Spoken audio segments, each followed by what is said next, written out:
Who's going to win this battle of the lumberjacks? That's coming up next. I'm putting my money on Clayton.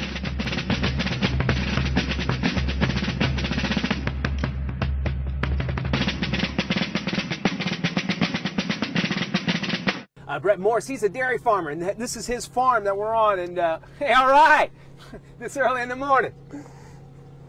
Hey, we got to make cattle. That's right. We got to make some beef.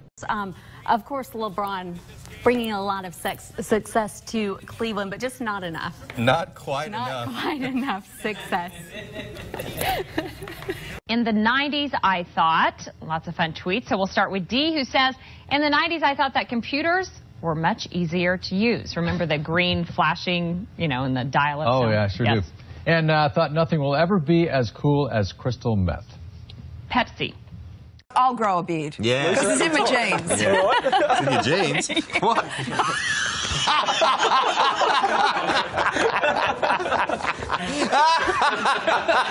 I'll have to get a photo.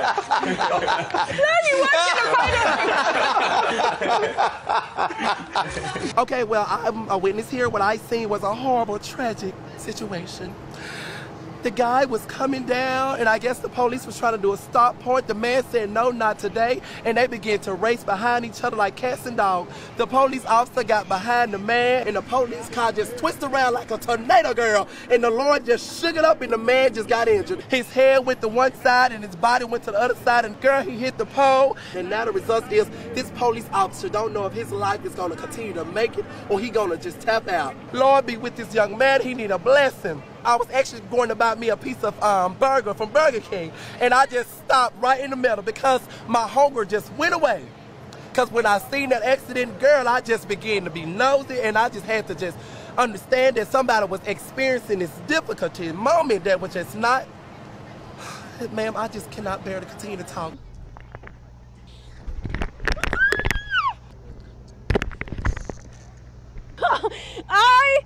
Okay. Woo. Nope. Yes, please. Okay.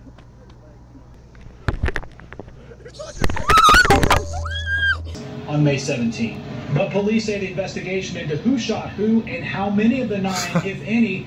People in Antioch acting like they never seen fire before. Come on, fam, my hot box is thicker than this smoke will ever be. Story this morning. Now here's Charlotte with more on the situation in Greece. Ed Miliband's too good for this fucking country, to be honest. No, you can't swear on daytime television. He shot 17 over, missing the cuts with a 40 over next. Actually holding up. Thanks. Get my way.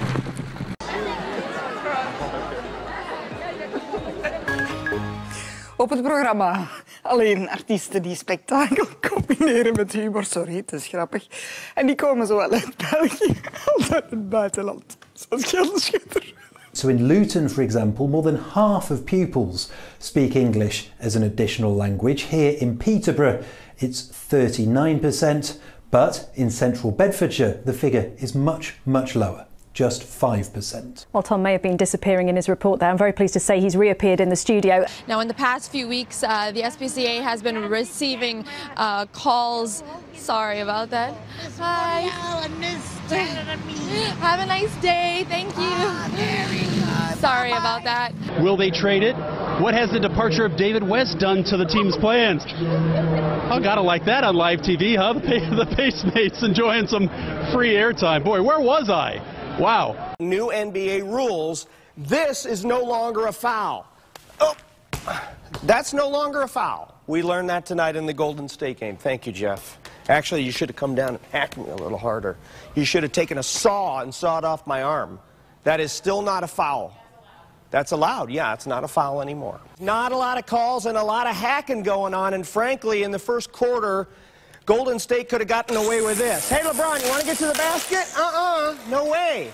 But let's face it, folks, after the first quarter, it was all about the Cavs and their shooting performance. And did you know that J.R. Smith and Shumpert made 4 more shots than I did in tonight's game? This is what they were playing with tonight. This is what they were playing with tonight. Not basketballs, but bricks. Where are you in Morris? I'm in the back of my tractor trailer. Yeah, and where is it? How close to Interstate 80 are you? Just about A half a mile. South of Interstate 80? Just south of it, yeah. Okay, it looks like that circulation, that tornado is between Morris and Seneca. And is it raining heavily around you now? Yeah, and the wind's blowing really heavily, like it's a blast from Howard Stern's asshole. Oh. Had to have one of those, didn't you? I'm concerned about Ryan back in his truck. What should he do right now? Right now, Ryan, are you near a building that you could get into? He lost the phone. Okay, Ryan said he was in the back of his truck. Now listen, not to be crude, but are we to take away from this that Bradley Cooper is now dating Sepp Blatter's sloppy second? It's exactly what we're to take away from this. But you know, most guys would be good with this. This could be sloppy 15ths and they'd take it. Give us a little bit of the premise here. You're basically teaching these high school seniors how to get into a little bit of trouble, or how to do things without getting into trouble, I guess. Yeah. Sorry, I just woke up like 5 minutes ago. Oh, you were sleeping? Hell yeah. Dude, it's like 6 o'clock over here. It's very early. Jesus Christ. Well, we appreciate It's very early, and I'm very tired. You know the Warriors won the fucking championships last night. We gotta go. I just said the F word. You're right, good. Thank you. We're gonna go now. Okay, back to me. Back over here there. Okay.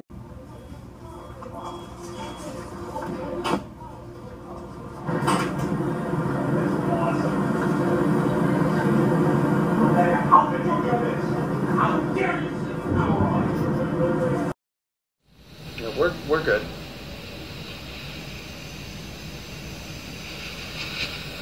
Really tan.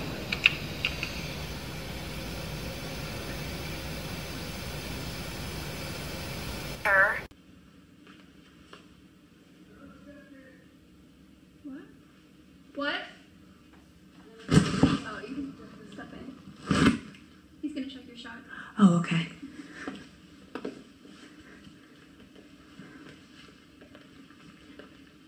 Tonight, we continue our week-long series with Class 3A. Wait for me on the prompter there. Sorry. All right, I think we had a little technical issue there. Pretty obvious. Eyewitness News starts right now.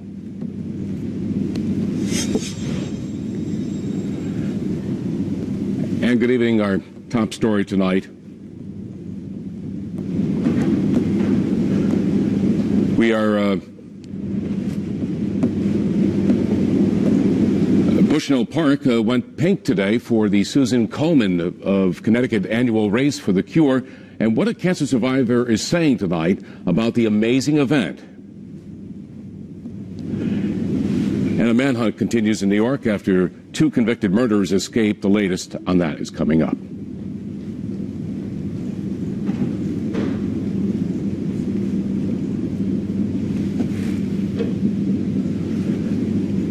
Now to a 5 Cares event, an overwhelming show of support as thousands take part in the Susan Komen Connecticut Race for the Cure in Bushnell Park this morning. The annual event helping those battling breast cancer and celebrating survivors.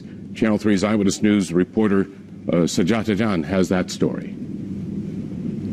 And we're going now right to Hartford, and Roger Susannon is live in Hartford, where they just had a big event in Hartford. Roger, you're talking violence. Does this offend you? It's a Confederate flag. Is it a symbol of Southern pride or a symbol of hate? And then, what about this? Does this offend you? This word. President Obama said it out loud in an interview, and a lot of people are shocked. This shouldn't happen to anyone. The whole thing that we have been talking about is whether this is terrorism or not. And I think it is terrorism. By any stretch of the imagination, you can understand that people are upset. But, you know, we're going to continue to talk about that. The president himself said he's angry today. Right. And local leaders said they are angry, too, that violence like this can't happen in a church. But everyone I've spoken to as well has also talked about healing. Yeah. I just think it's really sad that when we have 9 people who've lost their lives. We're going to take a break. We're going to take a break. And so we have can to deal with something like this. But I think it's important, too, that people see the ignorance with it. An unnerving sight today at a London gay pride celebration. An ISIS flag among a sea of rainbow colors. CNN International assignment editor spotted the flag and was able to snap these pictures. Joining me on the phone from London is CNN's international Lucy Paul. This man, quite distinctive from the rest of the crowd, he was dressed in black and white, whereas everyone else was brightly colored, as you can see from the photos. This man dressed in black and white was waving what appears to be a very bad mimicry, but a clear attempt to mimic the ISIS flag, the black and white flag with the distinctive lettering. I mean, if you look at the flag closely, it's clearly not Arabic. In fact, it looks like it could be gobbledygook.